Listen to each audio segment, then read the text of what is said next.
Hello guys, आप सबका बहुत स्वागत है मेरे यूट्यूब चैनल पर। तो आज हम 5.1 करेंगे। देखिए 5.1 के अंदर कुछ भी नहीं है, तो इसलिए मैंने आपके लिए प्रॉपर सॉल्यूशन तैयार कर लिया है। तो फर्स्ट क्वेश्चन जो है ना, हमें उसमें ये बताना है कि हमें 4 स्टेटमेंट्स दे रखी है, उसके अंदर हमें ये बताना है कि ये अर्थमेटिक प्रोग्रेशन बनाती है या नहीं, और बनाती है या नहीं तो इसका रीज़न भी बताना है। तो पहला है the taxi fare after each kilometre when the fair is 15 rupees for the first kilometre and ₹8 for each additional kilometre. तो भाई पहले किलोमीटर में तक तो टैक्सी है ना 15 रुपये लेगी, और अगले किलोमीटर में 8 जोड़ते चलेंगे, तो 15 जमा 8 23 हो गया। तो ये एपी बन जाएगा, और क्योंकि जब आप फॉर्म करोगे डिजिट्स को तो 15 23 31 39, इसमें कॉमन डिफरेंस हमारा कितना आ जाएगा 8। ये एपी बना रहा है, ठीक है भाई। तो ये एपी बना रहा है हमारे पास। और हमारे पास जब सेकंड स्टेटमेंट देखेंगे, the amount of air present in a cylinder when A vacuum pump remove 1/4 of the remaining air in the cylinder eight A time. तो भाई देखिए, मैं आपको एक बात बता दूं, ये एपी नहीं बनाएगा, क्योंकि every time 3/4 part of remaining will be there. हर टाइम 3/4 जो हिस्सा है वो रहेगा, यानी पहले वी था तो बाद में 3v/4 बचेगा, और 3v/4 का 3/4v करेंगे तो क्या बचेगा। तो देखिए क्या बचेगा हमारे पास, 3v/4 का 3v/4 टाइम, यानी उसका स्क्वायर, फिर उसका क्यूब, ऐसे चलते जाएंगे। तो ये एपी नहीं बनाएगा हमारे पास, क्योंकि कॉमन डिफरेंस हमारे पास बराबर आएगा ही नहीं। थर्ड स्टेटमेंट देखोगे ना, cost of digging a well after each metre of digging. 1 metre का गड्ढा खोदते वक्त 150 रुपये लेगा, पहले 1 मीटर खोदेगा तब, और जो है अगले 2 मीटर, अगला जो 1 मीटर खोदेगा उसके लिए 50 रुपये एक्स्ट्रा लेगा।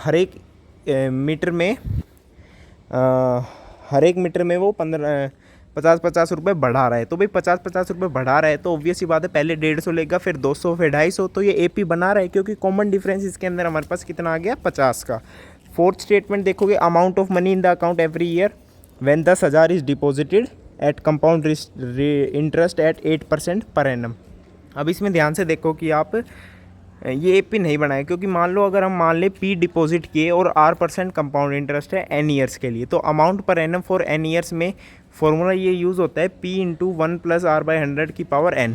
ठीक है भाई, ये आपको फॉर्मूला पता नहीं तो इसके लिए कोई दिक्कत नहीं है वैसे तो, लेकिन फिर भी आपको पता होना चाहिए, ठीक है। और इसमें जो है ना, फिर ये एपी नहीं बनाएगा, क्योंकि आप देख सकते हो टर्म्स किस तरीके की आ रही है, इसके अंदर कॉमन डिफरेंस हमारे पास बराबर नहीं रहेगा, ठीक है भाई। तो ये हमारे पास क्या है, एपी नहीं है। अब हम सेकंड क्वेश्चन की तरफ बढ़ते हैं। देखिए सेकंड क्वेश्चन क्या है, हमें first 4 terms of the AP लिखने हैं, जिसमें फर्स्ट टर्म और कॉमन डिफरेंस हमारे पास दे रखा है। तो फर्स्ट में जो है फर्स्ट टर्म 10 दे रखी, कॉमन डिफरेंस भी 10 दे रखा है। तो इसमें क्या आ जाएगा, फर्स्ट 4 टर्म 10 20 30 40। इसी तरीके से हैं सारे, सब में फर्स्ट टर्म दे रखी है और कॉमन डिफरेंस दे रखा है। आपको बस क्या करना है, फर्स्ट टर्म को तो ए एज इट इज़ लिख देना, और उसमें डी ऐड करते करते फर्स्ट 4 टर्म लिख देनी है। सेकंड जैसे -2 -2 -2 -2, क्योंकि फर्स्ट टर्म इसमें -2 है और कॉमन डिफरेंस 0 है, तो इसमें सब टर्म सेम रहेगी, ठीक है भाई। ऐसे हमारा सेकंड क्वेश्चन है। देखिए कितना आसान है, इसमें सिर्फ फर्स्ट टर्म और कॉमन डिफरेंस दे रखा है, हम सारा एपी लिख सकते हैं। 4 टर्म कह रहे हैं, हम 6 लिख देंगे, 10 लिख देंगे, ठीक है भाई। अब हम थर्ड क्वेश्चन की तरफ बढ़ते हैं। देखिए थर्ड क्वेश्चन सेकंड का एकदम अपोजिट है। थर्ड में एपी हमें दे रखे हैं, हमें फर्स्ट टर्म और कॉमन डिफरेंस निकालना है। तो भाई ऑब्वियस है, फर्स्ट जैसे एपी दे रखा है 3 1 -1 -3, तो कॉमन डिफरेंस निकाल लेंगे 1 -3 या -1 -1। तो ऑब्वियसली कॉमन डिफरेंस हमारे पास क्या आ गया, -2। फर्स्ट टर्म तो हमें पता है ये 3, बट जो फर्स्ट एपी जहाँ से स्टार्ट हो रहा है वही हमारी क्या होती है, फर्स्ट टर्म। तो थर्ड क्वेश्चन में इतना सिंपल था, हमें सिर्फ ये बताना था कि फर्स्ट टर्म क्या है और कॉमन डिफरेंस क्या है, ठीक है भाई। अब फोर्थ क्वेश्चन की तरफ बढ़ेंगे हम। अब भाई फोर्थ क्वेश्चन देखिए क्या है, which of the following are AP. हमें पहले तो ये बताना है इसमें से एपी कौन सा है, और अगर वो एपी है तो हमें उसमें कॉमन डिफरेंस बताना है और उसकी 3 मोर टर्म्स लिखनी है। यानी हमारे पास कुछ टर्म्स दे रखी है, अगर वो एपी है तो हमें 3 टर्म्स और बढ़ा देनी है उसके अंदर।